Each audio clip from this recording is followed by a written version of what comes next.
In today's video, I'm going to introduce you to the Roto Brush inside of Adobe After Effects.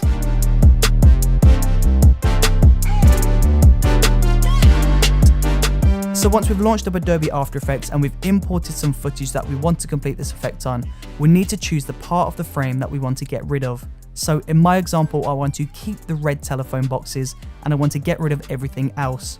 So without the Roto Brush, the typical go-to method would be to mask this out. So we'd go up to the pencil and we'd draw a mask around the telephone box. Now that does look great, but if we move the cursor ahead 5 seconds or 6 seconds into the footage, you'll see that the telephone boxes no longer align up to that mask. So in order for this effect to work, you would have to do keyframe animation and update the mask as the camera moves. And this can be really tedious and it can really take forever if you've got a lot of masking to do.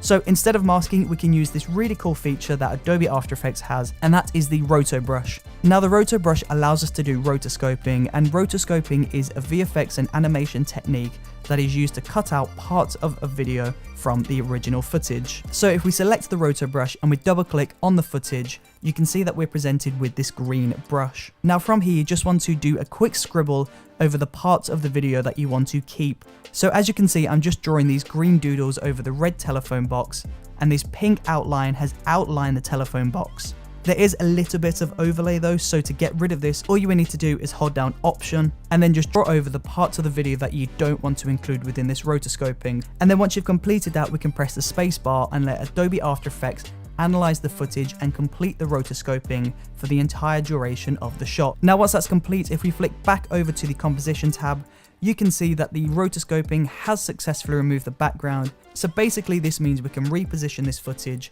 and we can place anything underneath this. So we can add a green solid or we can add some text, and this can lie underneath those two telephone boxes. Rotoscoping is a really important technique that all editors should be aware of because it is really powerful, and the Roto Brush effect built into Adobe After Effects is powerful enough to make rotoscoping quick and easy.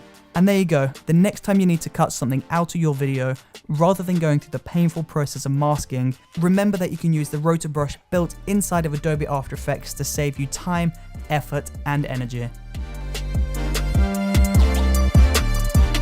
If you enjoyed watching this video, then please do let me know in the comment section below, and don't forget to subscribe by pressing that circle icon up there.